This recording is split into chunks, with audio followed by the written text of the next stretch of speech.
15 րոպե ուշացել եմ աշխատանքից, չեմ հասցրել փոխվեմ, որովհետև տենում եք, շարժը ոնց է, մարդիկ մտնում դուս են գալի, քանի որ այսօր մանիպուլյացիաներ ոչ մի ձևով չկա, այսինքն ստե մենակ այսօր խորհրդատվական օրա հիվանդների հետ զրուցում ենք, կամ անալիզներն ենք նայում, կամ նոր անալիզներ ենք նշանակում, կամ բուժում ենք նշանակում, այս կաբինետում հիմնականում դա է, դրա համար ինձ վերապահել եմ փոքր խալաթ չակնեմ, բայց սա կհակնեմ, որ հետո կոմենտեմ 4 բժիշկն առանց խալաթի է, թե չէ։ Մարդ, ով որ կոտրում է քարեր։ Մարդ, որովհետև երիկամաքարային հիվանդությունը ուրոլոգների երևի համար մեկ աշխատանքային գործիքն է։ Մարդ, ով որ բուժում է ինֆեկցիաներ միզուղիների, մարդ, ով որ տղամարդկանց օգնում է երեխա ունենալ։ Մարդ, ով որ նենց անում, որ տղամարդկանց կանայք ուրախ լինեն, որովհետև էրեկցիան վերականգնվում է։ Добротно советская. Да. Դարձանք բժիշկ տոնուեն, հա։ Շա, գնացինք։ Ինչ եք մտածում ավարտել ձեր աշխատասենյակում։ Այս պատից սկսենք։ Դուրը, հա։ Չէի սպասում նա, Սուրեն ջան, Դավիթ ջան, ձենը գրում է հիմա։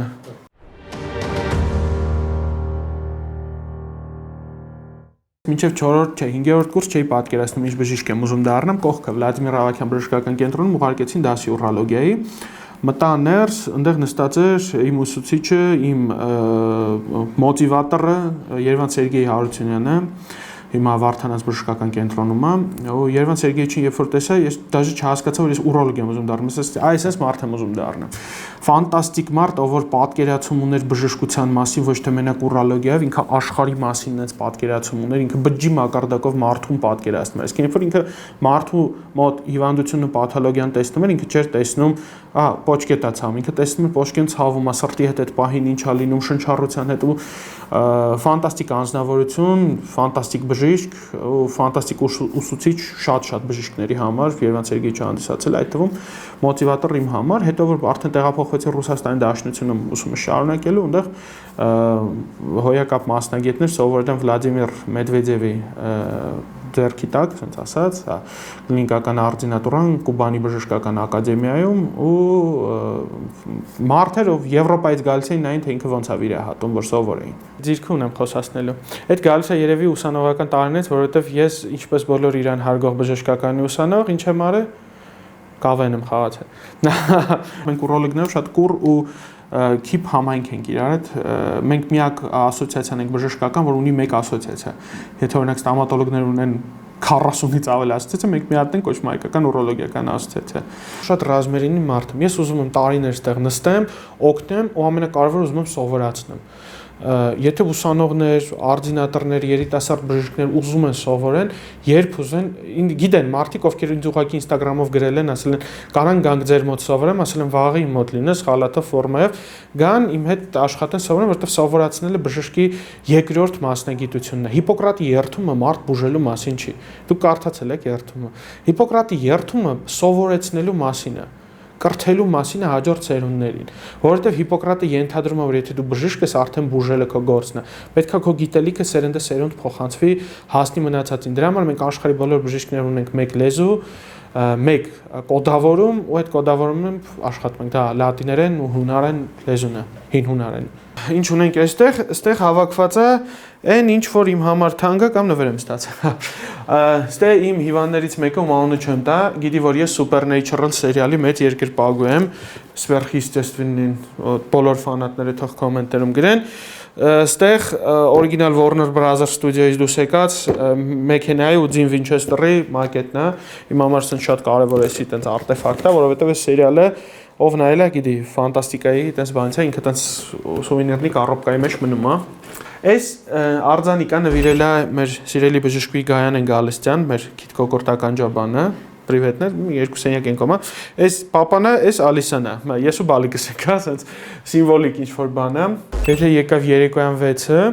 ես էլ ոչ մի բան աշխարհի շուրգա չեմ պլանավորում, եթե շատ էքստրենի բան չի, դա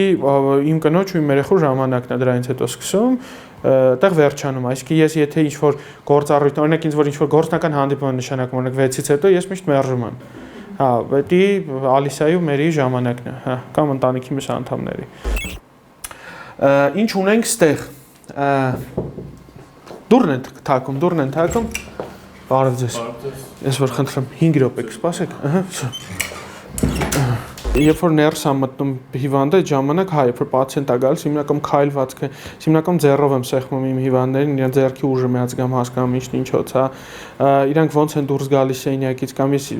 հենվելով է, կաղալով է, տրամադրությունը իրանց ջոհայնացած են մտել, թե հումոր բանով, լավ տրամադրությամբ, այդպես բաների վրա եմ ուշադրություն դարձնում։ Հեյ, բժիշկ,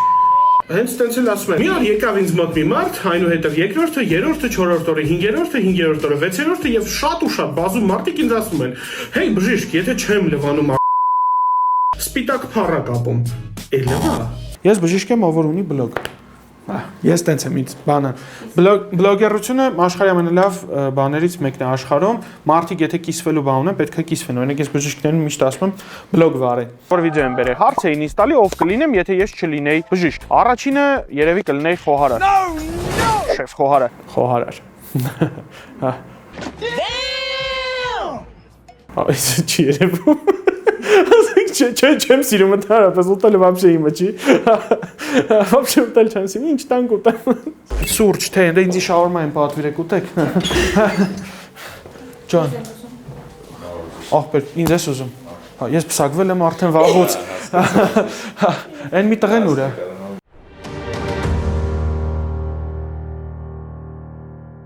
Ստեղ, ուրեմն Friends of Georgian Urologists meeting-ն է, լեկցիա եմ կարդացի վրացական եւ մոլդովական ուրոլոգիական ասոցիացիաների համար։ Շատ հետաքրքիր մի նախաձեռնություն կար, վրացի, հայ եւ մոլդովացի ուրոլոգները տարին 3 անգամ հանդիպում էին, հա, ու մի հատ Կիշինյովում, Թբիլիսիում եւ Երևանում, ու ամեն անգամ տարբեր սպիկերներ էին կարդում, սա վրացական ուրոլոգիական ասոցիացիան նվիրել է որպես այտենց հուշ այդ օրվա հետ կապված, որպես սպիկեր լեկցիա եմ կարդացել անպատղության գենետիկ ասպեկտների մասին, մարդիկ այտենց շատ գոհ մնացին, ասին շատ լավ լեկցիա։ Ունենք այդտեղ Նուր մեր աշխատակիցներից մեկն է նոր հյուրասիրել, ես էլ տենց էսթետիկ իրան դրել եմ այստեղ։ Սա արդեն մոլդովական ուրոլոգիական ասոցիացիան է, հաջորդ կոնֆերանսին, էլի որպես սպիկեր, այստեղ արդեն տղամարդու էրեկտիլ դիսֆունկցիայի բուժման մասին լեկցիան է, շատ հաճելի է, երբ որ հայ, վրացի, մոլդովացի մասնագետները իրար հետ միավորված աշխատում են ու դա մեր ուժ է տալիս։ Այստեղ ուղղակի սուվենիրчикներ են, այստեղ դիպլոմա, միակ դիպլոմը սա որ կապ չունի բժշկության հետ, սա մարքեթինգի դիպլոմն է, BSMI դպրոցն է, Business School of Marketing-ը, որ ավարտել եմ։ Իսկ վրացիք չէին կարող ուղղակի մեզ ճանապարհի սովորական, միակ խմիչքն է որ պահում եմ մոտս։ Նորից վրացական ուրոլոգիական ասոցիացիայի կողմից Չաչայա, իմ անազգանունով, չգիտեմ, սա երբևիցե չեմ կարող ասեմ, չգիտեմ կբացվի թե չէ, տուփը սիրուն է։ Ինչը կստիպի դուրս գամ մասնագիտությունից, երբ որ պետք չգամ մարդկանց, օրինակ AI-ը այնքան զարգանա, որ ես չեմ կարճելու այդ կարծրատիպից, որ եթե AI-ը այնքան զարգանա, որ մի օր մեզ փոխարինի, ես նստեմ, ասեմ AI-ով մի բուժվեք, բան չէ, ժամանակը գնում է, ես գտնում եմ, որ պետք է արհեստական բանականությունը էլ ավելի զարգանա, էլ ավելի սկսի մարդկանց օգնել, թե ես մի օր պետք չգամ, ուրեմն դարաշրջանի զոհերից մեկն եմ լինելու, շատ հեշտ վերապրոֆիլավորվեմ կդառնամ ուրիշ մասնագետ։ Բժշկականից հետո մի պահ մտածում եկա ով շուտ բժշկությունը թողեմ։ Սա իմ քեռու գիրքն է, ցավոք ինքը 40 օր առաջ լքեց մեզ Արմեն Ղազարյանի, ով հիմնել է Հայաստանում կատեն դիագնոստիկ հետազոտությունները, առաջինն է, որ կատարել է համակարգչային շերտագրություն, հանդիսանում է երևի բոլոր ռադիոլոգների ուսուցիչը ու իր գիրքն է Լյարդի լեղապարկի լեղուղիների գերձայնային երկչափ կառուցվածքի հիմքերը, իր աշխատություններից տրակտատներից մեկն է, ինքը չէր սիրում գրքերը ստորագրել, ինքը հիմնականում կնքում ու ստորագրում է մի թեթև, ֆանտաստիկ անձնավորություն, ֆանտաստիկ մարդ, երևի ինքը չլիներ, ես բժիշկ էլ չէի դառնա։ Իր այդ զրույցը մի անգամ հանդիսացավ մոտիվացիա, որ չէ, սա աշխարհի ամենալավ մասնագիտությունն է։ Լինում է, չէ, որ օրինակ դուք էլ ինչ-որ պահեկել դից պետք է լրագրողի աշխատանքը։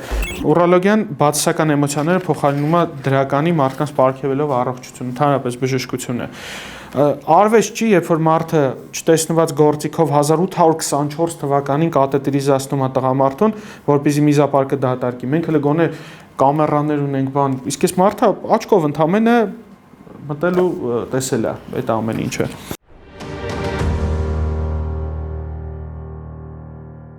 Կամուստանաս կանցնին, ինչը կանցնի։ Խաղաղ օրերը կանցնեն, գիշերները նորմալ քունը կանցնի, ընկերների հետ մինչև առավոտ 5-ը հարբելը կանցնի, բայց հիվանդությունները ամուսնանալու հետ չեն անցնում։ Երբ որ մարդիկ, տեսեք գրքերը բժշկական դրած, երբ որ մարդիկ չեն կարողանում ժամանակ գտնել կարդալ, իսկ որոշ մարդիկ իրենց համար բլոգերներ են, որ չեն հասցնում կարդալ, բայց բժիշկներ կան, որ չեն հասցնում կարդալ, դու իրենց շփվելուց հասկանում ես, որ այս մարդը վաղուց չի թարմացրել է գիտելիքները, իրենք ինչը որ չեն հասկանում, սկսում են մեղադրել ամուսնանալու, չամուսնանալու կամ ակտիվ սեռական կյանք ունենալու կամ նմանատիպ բաների մեջ։ Ես քանի որ արվեստի մեծ սիրահար եմ, այս տարի իսպանական Մադրիդում նվեր ստացա շատ հետաքրքիր գիրք, Եվրոպայի ուրոլոգների ասոցիացիան էր արդեն նվիրում, Urology in Art, ուրոլոգիան արվեստի մեջ։ Ու ստեղ տարբեր շատ հայտնի նկարներ, նկարիչներ, որտեղ խոսվում է ուրոլոգիական հիվանդությունների, սեռական օրգանների, երիկամի քարերի, ուռուցքների բուժման եւ նմանատիպ, օրինակ ստեղ հստակ նկարագրված է տղամարդ, որ կերակրում է կրծքով, նկարագրել են գինեկոմաստիա ունեցող տղամարդու, ում հորմոնալ շեղումներ է ունեցել ու կուրծք է ունեցել։ Այս Հանս Կոխի նկարը բացենք տեսնենք ինչա։ Հանս Կոխը նկարագրել է տարական ուրոլոգիա աշխատանք։ Նկարը 2023-ին արված, նկարագրել 1921 թվականի նկարից է վերցրած։ Իմ սիմվոլիզմից փոքր մի բան, ես դե ունեմ Star Wars-ի Bounty Hunt կոմիքսը, նա չկա բժիշկ, որ գիկ չլինի, նա բժիշկները հիմնականում սիրում են ռոք մուզիկա ու սիրում են գիկովսկի բաներ։ Star Wars-ը աշխարհի մեծագույն ստեղծագործություններից մեկն է, որ իմ կարծիքով ժամանակի հետ կմտնի, ասենք, Ֆաուստի, Փարիզի Աստվածամոր տաճարի եւ մնացածի հետ, այտենց մի քանի ստեղծագործություն կա, որ մեր ժամանակակիցներն են ստեղծել, ու իրանք այտենց ոչ թե ֆանտաստիկայի ժանր են լինելու, իրանք մտնելու են պատմության մեջ, միշտ մտածում շատ փող տան, ասեմ, բայց քո սիրած երաժշտությունը չլսես, ասեմ, վեկալեք այդ փողը գնացեք, որովհետեւ առանց իմ սիրած երաժշտության այդ փողը ինձ հաճույք չի պատճառելու։ Օրինակ ես չեմ կարող փող վերցնեմ, սա որ ռաբիզ լսեմ։ Մարդը առողջ է, երբ որ հոգեպես, ֆիզիկապես եւ սոցիալապես ինքը առողջ է։ Այսինքն հարուստ սպորտսմենն է Քրիստիանո Ռոնալդոն երևի, չնայած ինքը բայց վերջերս շարժ ձևը մի քիչ տարօրինակ էր իրա թվում։ Կներես Կրիշ, հուսամ պատասխանես այս բանը։ Շատ մարդիկ նեղանում են, ասում են կոմենտ են գրել չես պատասխանել կամ նահակ են գրել չես պատասխանել, ես ասում եմ չեմ հասցնում։ Իմ մարդիկ մտածում են, որ ասենք ես առավոտի ծիրիկում դրա մեջ եմ, բայց դա տենց չի։ Իմ ոդկասթերը նկարվում է ամիս 2 ամիսը 1 կամ ամիսը 1, մի օրում 8-9 հյուրով բանով նկարվում է, ռիլերը նկարվում է էլի տենց մի օր, այսինքն ես մոտ 45 օրվա համար ծախսում եմ 1-2 օր նկարանումների վրա ու ոչ ամբողջական օր, մի քանի ժամ ու ստացվում է։ Ամենաանհետ կոմենտներից տեսնենք ինչ կա որ գրել են։ Ես արում կոմենտի տեղեկի կոմենտն եմ կիսվետն է իրանց էին գրել, հա։ Ես կարող եմ հումորով մարդ եմ։ Բոլորին թող չթվա, որ հումորիստ լինելը դա թեթև ինչ-որ բան է։ Հումորային սցենարներ գրել, հումորային խաղալը ուրի մի բան է, հումորիստ լինելը մի բան է։ Ես աշխարհի ամենալուրջ մարդկանց եմ տեսել, ովքեր գրում էին հումորային սցենկաներ, որի վրա դուք էլ եք տեսել ձեր լուրջ դեմքով մարդը, որը գրում է սցենար, որը խնդալու է։ Բայց դու տեսել ես լիքը հումորով մարդիկ, որ ուղղակի հումորով մարդ է, բայց ինքը չի կարող այդ ամեն ինչը վերածի սկզբի ընթացքի ու վերջաբանի, որ այդ կուլմինացիոն սիրուն նմանատիպ բան է։ Ու ես զգացել եմ ամենաուժեղ սցենարիստները հիմնականում դեռ շատ ուժեղ հումորի զգացողություն չունեն, բացի սրբացրբություն Սեթ Ռոգենից։ Սեթ Ռոգեն ջերմ բարևները, ինքն ու Քրիստիանո Ռոնալդոն հեսա կոմենտներ պիտի գրեն։ Իդեպ նայեք Սեթ Ռոգենի նոր սերիալը կինոստուդիան, կինոաշխարհի մասին, մարդ, որ իր վրա կարողանում է ծիծաղել։ Իմ համար ամենաուժեղ հումորիստները այդ մարդիկ են, ովքեր կարողանում են կոնկրետ իրանց վրա ծիծաղել։ Ամենաաբսուրդ արտահայտությունը զույգ է գալիս իմ մոտ, ասում են դե 9 ամիս ամուսնացած ենք, երեխա չունենք։ Ասում եմ լավ, սկսենք հետազոտվել են, ասում եմ դե կինս հետազոտվել է ամեն ինչ նորմալ է, տղամարդու հետ էլ է նորմալ, ու հարցնում եմ, ասում եմ հարաբերություն ունենում եք, ասում եմ հա շաբաթը 3-4 անգամ, ասում եմ դե հա բավարար է, բան։ 9 ամիս շաբաթը 3-4 անգամ արդեն պետք է աղիություն չլներ, արդեն սկսում եմ ավելի խորը մտածել բան։ Մեկ էլ այս մարդը sense համ, դե ես Ռուսաստան մի անգամ լավ մրսեցի, այդ մեջից չրթիկն աշխատեց։ Ասում եմ իսկ կինդ հետդ է Ռուսաստանում, բա չէ։ Վարզում է 9 ամսվա ամուսնություն 7 հետ տղամարդը, չգիտեմ, Ռուսաստանի Սարատովներում խոպան է եղել։ Ընդամենը 2 ամիս են պլանավորել իրար հետ հարաբերություն, հղիությունը չկա։ Ժորժան հարսանիքը ու երեխա ունենալը ու սեքսն ու երեխա ունենալը տարբեր ժամանակահատվածներով պետք է չափել, հա իրոք շատ աբսուրդի սիտուացիաներ, այդ աբսուրդի սիտուացիաներից մեկն էր, որ կարելի էր հանդիպել։ Դե կարողանում եմ զսպել, դու կարող ես, եթե չեմ կարող զսպել, ուսում ժողովուրդ շատ խնդալու է սիտուացիան, իրանք էլ են հետս խնդում։ Մարդիկ չէին եկել մոտ, որ երեխային ուզում, որովհետև հասարակությունները իրանց ստիպել, որ 9 ամիս ամուսնացած երեխա չունեք։ Բայց մարդը չի կարող բացահայտի, որ բացատրի, որ գիտես, ես չեմ կարող իմ գյուղում դեռ իմ աշխատանքով փող աշխատեմ ու չեմ կարող կնոջս հետ տանեմ հետը Սարատով։ Գնացել եմ ինչ-որ բան աշխատեմ, գամ, մենք պլանավորենք երեխա ունենանք։ Բայց այնքան են կողքից ասել, որ մարդը մտածում է նաև խնդիր ունի։ Սա էլի սերտիֆիկատներ են տարբեր, կարեք ես պատը ցույց տաք սենց ու ստեղ տարբեր սերտիֆիկատներ, որ հələ չենք հասցրել կախենք։ Սա ուրոլոգների աստվածաշունչն է։ Ահա։ Կա այդպիսի ուրոլոգ Քեմբելը, ով գրել է հատորներ, այսինքն ուրոլոգիայի վերաբերյալ, սա գիրք չի, սա դասագիրք չի, ես սա անվանում եմ տրակտատ, աշխատություն, սա աշխատություն է մասնագիտության մասին։ Իսկ սա Եվրոպական ուրոլոգիական ասոցիացիայի կլինիկական ռեկոմենդացիաներն են, ոնց պետք է աշխատել որ իրավիճակներում, սա բոլոր ուրոլոգները, ես հեռախոսի մեջ ունեմ, բոլոր համակարգիչներում ունեմ, գրքի տեսքով ունեմ, այսինքն ինքը ամեն պահի քեզ ինքը կարող պետք է։ Իսկ Քեմբելը ինքը ոչ թե քեզ մտցնում է ուրոլոգիայի մեջ ու հանում է մեջից որպես մասնագետ։ Ամեն ինչը քո հետ քննարկելով, բացատրելով, նկարները, ասենք սոնոգրաֆիկ նկարները եւ կատեի նկարները մնացած ամեն ինչը։ Խաչատուր Աբովյանը այդ հեղափոխությունը ժամանակին արեց, որ գրականությունը մարդկանց հասանելի դառնա։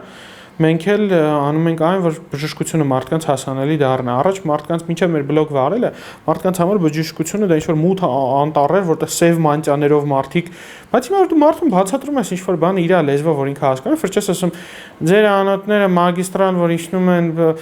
Խաչաձև եսիմը, դու ասում ես երկու հատ շլանգ է իջնում, մի շլանգը փագ է, մյուս շլանգով ջուր գնում է։ Մարդը հասկանում է, որովհետև ինքը անոթ չի տեսել, բայց շլանգ տեսել է։ Կարող խողովակե չի տեսել, բայց շլանգը տեսել է։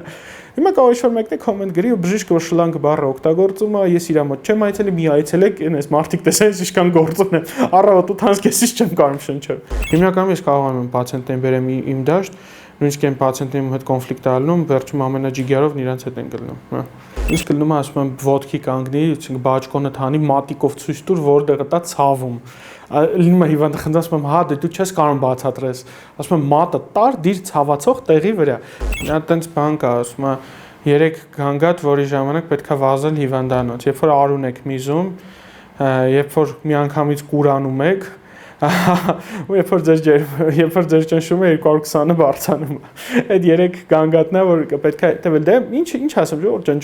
ջուր խմել, նորմալ սնվել, սպորտով զբաղվել, իսկ կյանքում ինչ-որ բարդ օրենքներ չկա, մնացածը բժշկությունը փորձում է լուծել։ Ես ինձ երջանիկնեցամ, սիրում եմ մասնագիտությունը կարող է ինձ պահի, ինձ իմ ընտանիքը պահի բավարար լավ։ Ես պրոստը ամեն անգամ նոր iPhone-ը 9-ով փոխանակում եմ, այնտեղ շատ չնչին գումար ես դու ավելացնում 9 նորին փոխանակելով։ Երբ որ iPhone 13-ից 17-ի ես անցնում, շատ ես գումար տալի, բայց երբ որ 16-ից ես 17-ի անցնում, այդ ֆոկուսը ինձ սովորացրեցին իմ Ամերիկայում ապրող ընկերները, որ ավելի լավ iPhone-ը շուտ փոխել։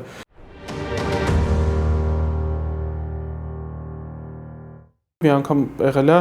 գրանցումներ ունեի շատ ու ես քնիցս զարթնեցի, հասկացա, որ չեմ ուզում գնամ աշխատանքի, հիվանդից ներողություն խնդրեցի, չեք այդ օրը գործի կնոջս զանգեցի, չեմ գնում այսօր գործի, մնացի տունը, ֆիլմեր նայեցի, հաց կերա ու հաջորդ օրը եկա գործի, այդ բոլոր օրվա հիվանդներին ձրի եմ նայել հետո, որտեղ իրանց ներողություն եմ տվել, անվճար էլի, ուղեղը բռնաբարվում առավոտից Նայած մարդը որ օրգանն ամենաշատ աշխատացնում, իմ ուղեղը կասեր հանգստացի։ Մեր մասնագիտությունը դաժե տենց հումորներ կա, օրինակ խանգարում է բժիշկ լինելուց, մասնագիտությունը բժիշկ լինելը հանգստի տեղ է։ Ինչ-որ մեկը որ իմանում է, որ դու բժիշկ ես, սկսում է իր առողջականից հարցեր տալ, բայց դու ծովափին պլաժում քո համար, սենց պարկած հանգստանում ես, մեկ էլ գիտեք, այս ձախ եղունգիս վերևի հատվածը, որ Սխմում եմ, ցավում է, ու մարդը ասում է մի սխմի, բայց ամեն ինչից կլինեմ սխմելուց է ցավում։ Չէ, օրինակներ եմ վերում, միշտ դա խանգարում է, մինչև ամուսնանալը, մինչև իմ կնոջը հանդիպելը, ասենց ասեմ, երբ որ գնում էի ինչ-որ դեյթերի, հանդիպումների, այդ ժամանակ երբ որ էլի իմանում էին դու բժիշկ ես, ու այդ աղջիկը սկսում էր քեզ իր առողջականից հարցեր տալ, ուտել էր,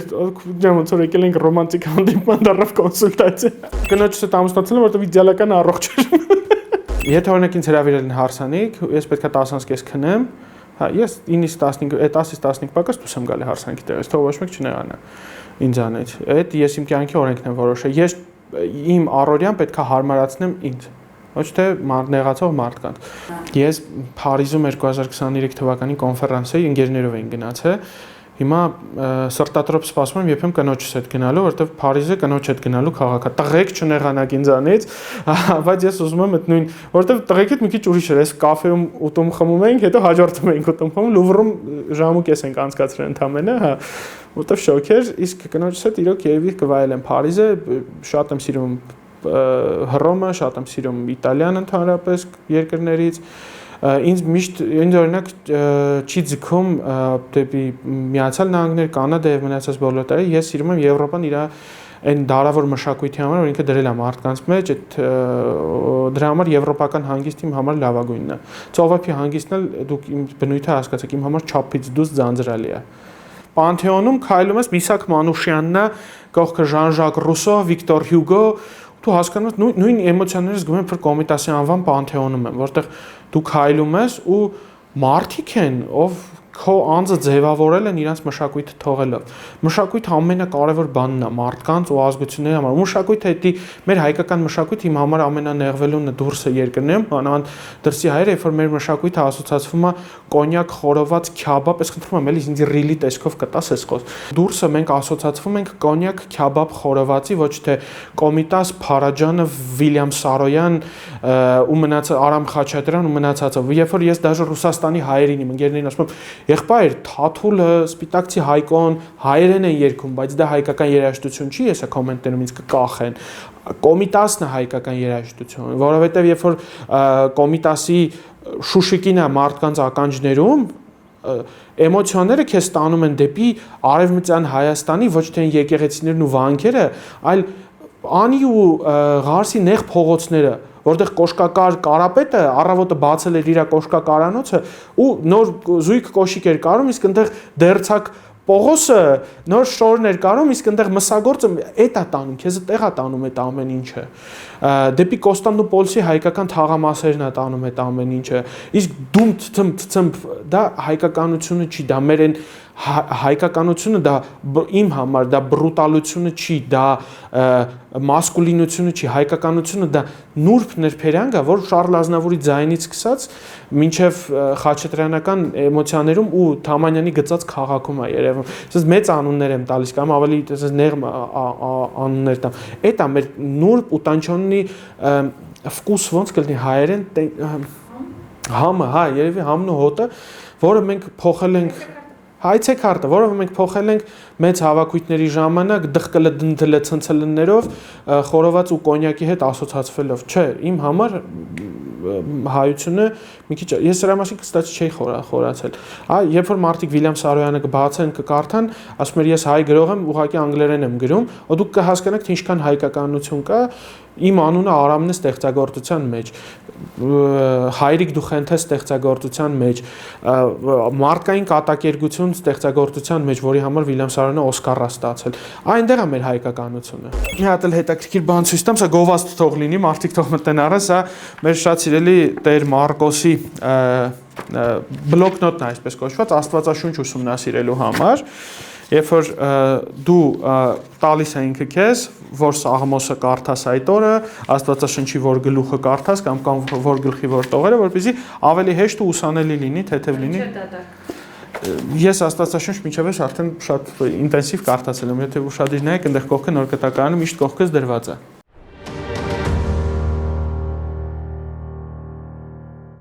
Որ օրինակ միավ ունեցող մարդիկ վատ մարդիկ են։ Այսինքն հիմնականում կամ թմրամոլ են, կամ մարմնավաճառ են, կամ այս կամ այն, ոչ։ Նորմալ առօրյայով ապրող շատ մարդիկ միավ վարակակիրներ են հանդիսանում, բախտները չի բերել կյանքի ինչ-որ էտապում։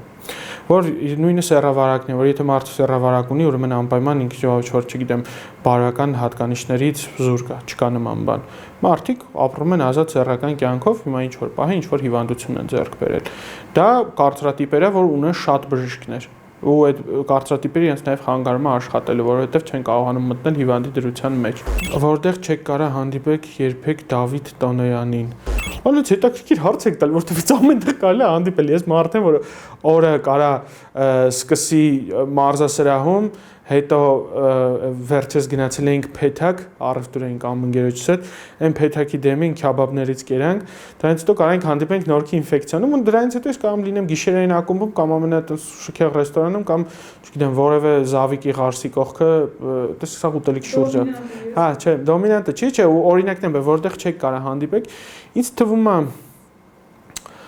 չկա վայր, որտեղ ես չուզենամ լինեմ։ Հա, ինձ ամեն ինչը հետաքրքիր է։ Հա, չեք կարող հանդիպեք ինձ ինչ-որ քաղաքական միտինգներին, քաղաքական հաղորդումների եւ քաղաքական բնույթ կրող, որովհետեւ քաղաքականությունը աշխարհի ամենաանիմաստ բանն եմ ես համարում։ Մարդիկ ավելի լավ կլինի, երբ որ քաղաքական գործիչները թողեն իրենց գործը ուրիշ բանով զբաղվեն։ Քաղաքականությանը չեմ հետևում, ես իմ երկրի վիճակին եմ հետևում։ Ինչ որ բաներ կա իմ դուրը շատ է գալի, ես կիսվում եմ, օրինակ վերջերս առողջապահության նախարարությունն այնց ֆանտաստիկ բան է արել, բոլոր առաջի սա չեք կտրելու, չէ՞, հուսամ, առաջի տիպ դիաբետի հիվանդներ երեխաների համար հատկացրել է պատճեր, որով իրենք կարողանել են թե իրանց էնդոկրինոլոգը, թե իրանց մաման, թե ուսուցիչը դպրոցում կարելի է հեռախոսով կոնտրոլեն երեխայի շաքարը, դա ահռելի գումարներ է, որ պետությունը ներդրել է, ու սոցիալական ոլորտի ուրիշ այլ խնդիրներ, օրինակ օդի աղտոտվածությամբ Երևանը անտանելի վատ քաղաք է։ Ես մասնագիտական առումով կարայի շատ երկրներում լինեի, բայց ես սիրում եմ Հայաստանը, ես սիրում եմ հայ ժողովրդին, ու էսի պաթոսիկ խոսքեր չեն։ Ես ինչ չեմ համարում պաթետիկ հայրենասեր, այսինքն ելնինք սասուն մտնինք վան, մուշ ալաշկեր տարդահան, այդ հայրենասերներից չեմ։ Ես ինձ հայրենասիր համարում եմ այնքան, որ ես ուրիշ երկրում երբ որ պարկում եի քնելու, իմ աչքի առաջ գալիս էր մեր Երևանի փողոցը, որտեղ ես մեծացել եմ, իմ առաջ գալիս էր Երևանը, ու իմ առաջ ես միշտ անդադ կարոտ եմ մնում դուրսը հայոց լեզվին, դրա համար Հայաստանը իմ համար դա մարդիկ են։ Հայաստանը հայերի համար լավագույն երկիրն է։ Շատ լսեք որակյալ երաժշտություն ու կարդացեք որակյալ գրքեր, կարճատև դոֆամինը հաճույք չի տալիս այս կյանքում։ Ու չմոռանաք բաժանորդագրվել իմ Instagram-ին, լայքել վերջի վիդեոները ու կոմենտներում գրել պուպուշ բժիշկ քո նմանը չկա այս աշխարհում։ Չէ, քաղաքական սրտիկը մնում է սրտիկա։ Ամենևին, այսքանը։